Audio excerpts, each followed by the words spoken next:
Hey everyone, welcome back to my channel. It is me, Ashley, with her story in my life. And today, I'm coming with you all. I'm just doing a little chit chat here and there with you guys because today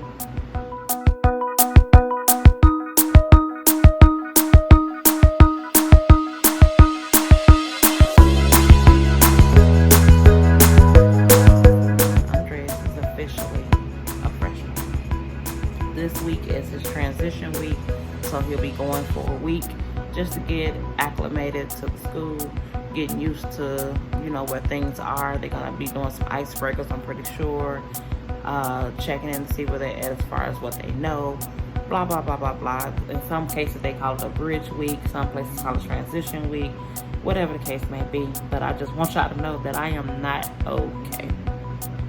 It's very hard for me to let go because that's been my baby. That's been my baby for 14 years up until his little brother got here about 17 months ago. So also, Andreas has had a very long and hard childhood, stemming from like birth up until even still now.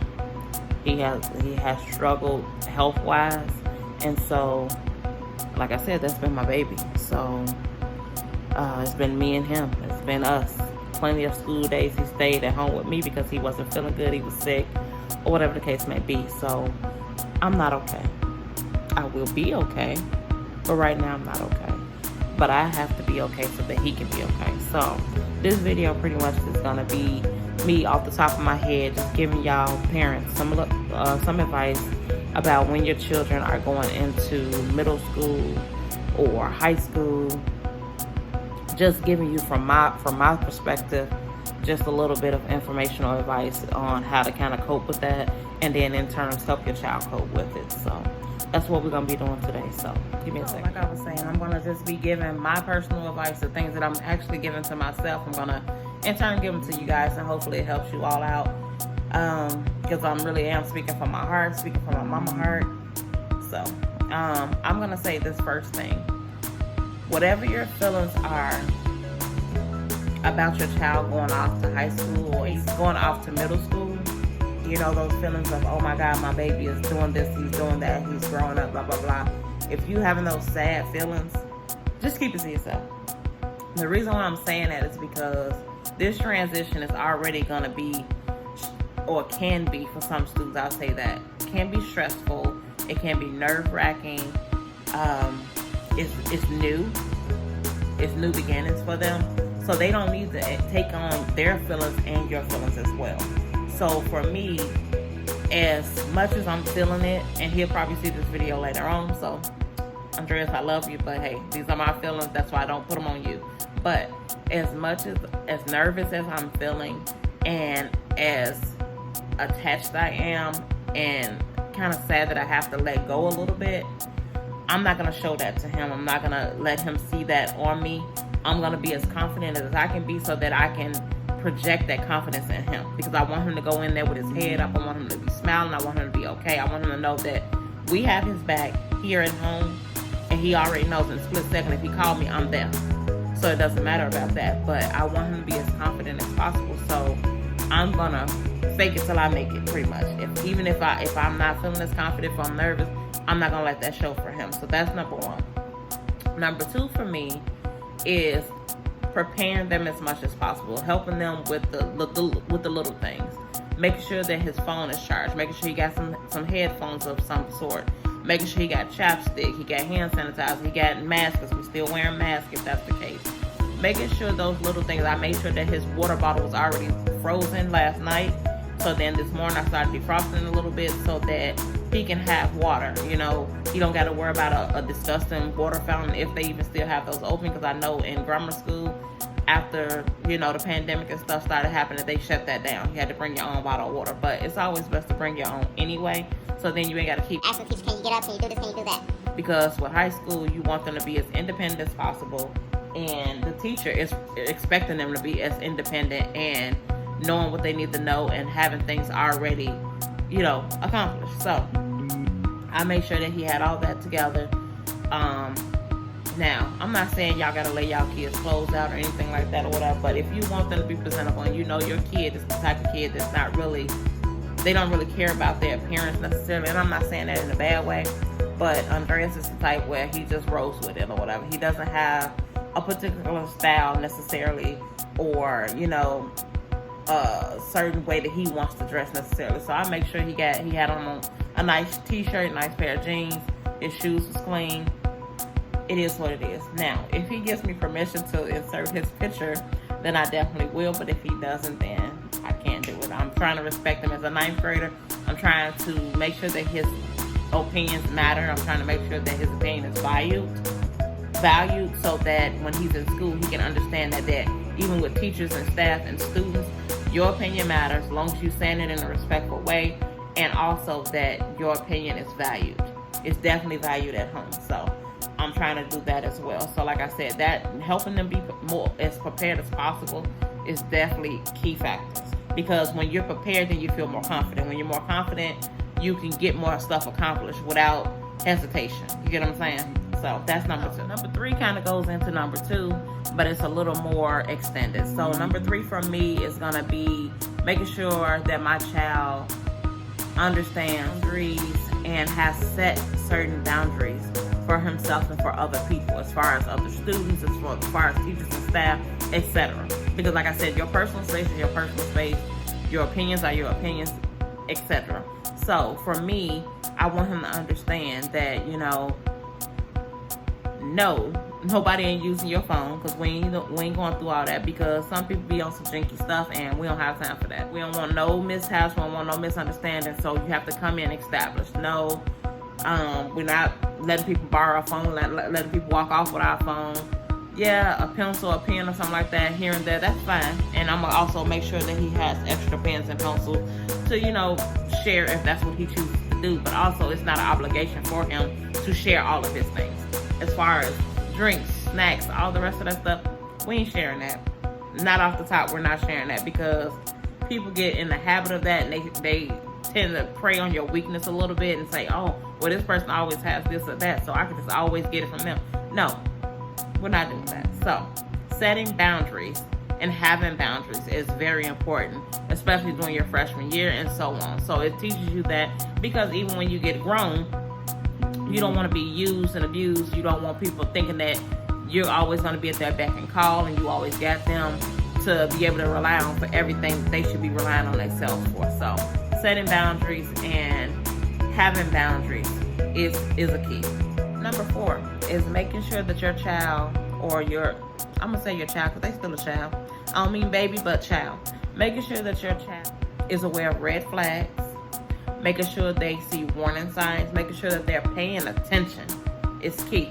Paying attention throughout the day to everything. Not just the teacher, not just your friends, everything. So that when something is going wrong or something is going a little south around you, you can be aware and you can get up out of it. That's pretty much what I'm saying. Paying attention, not being so caught up in your work, not being so caught up in your phone to where you missing the things that's going on around you. A fight could break out. A food fight could break out. An argument can break out that leads to something more serious, and you got to get up out that jam. You want to be paying attention. You want to be aware of your surroundings. So that's number 4.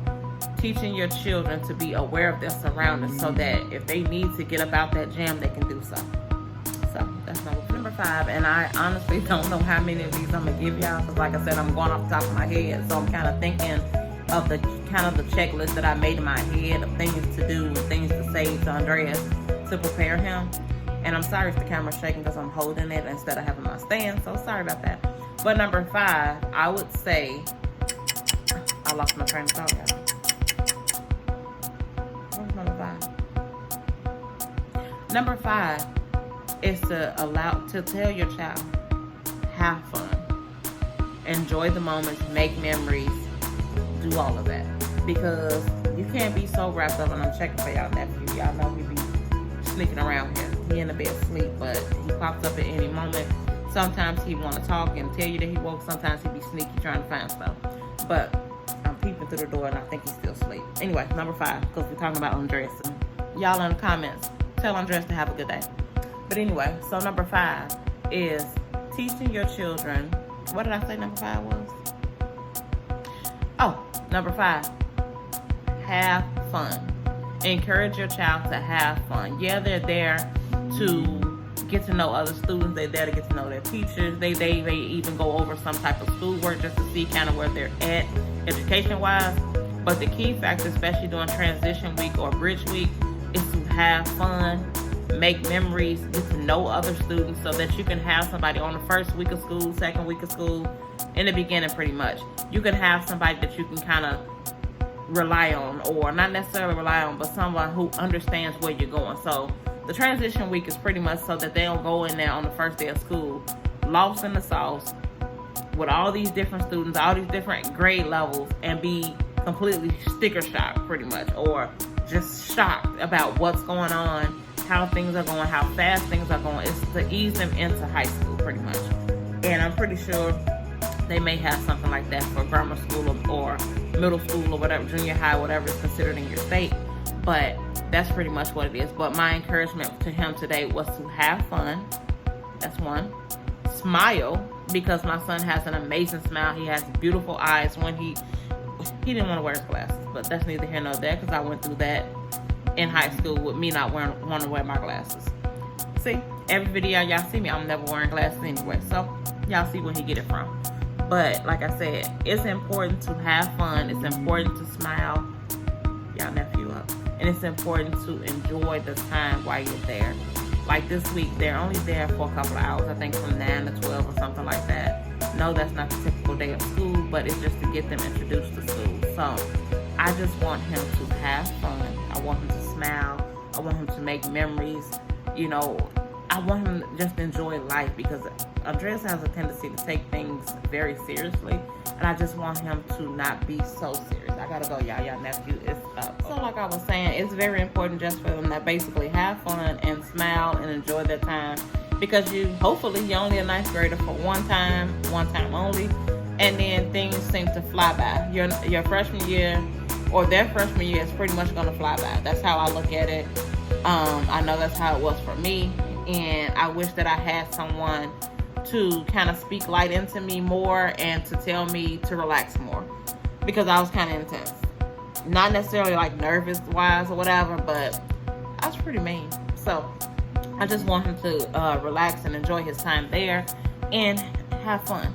So as y'all can see, y'all little nephew is woke. What you doing, son? He is woke, so I think I'm gonna end it here for now. Hold on one minute. Like I said, he's woke now, so I think I'm gonna end it here for now.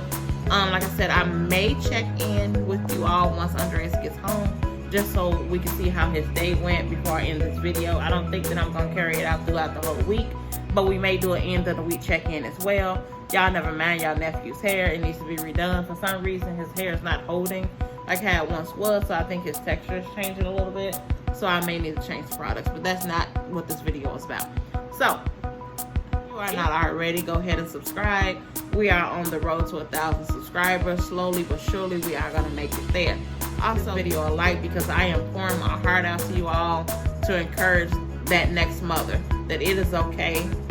It is okay. It is okay. It is okay. The fact that our children are growing up on us, it is okay. The fact that they are going into a different grade level and they're growing, it's okay. And as I'm saying this, I'm really saying it to myself, because before I got on this video, guys, I was feeling some type of way. I was feeling all the feels, and I was feeling some type of way, but you all always makes me feel better, so I'm thankful for that. Also,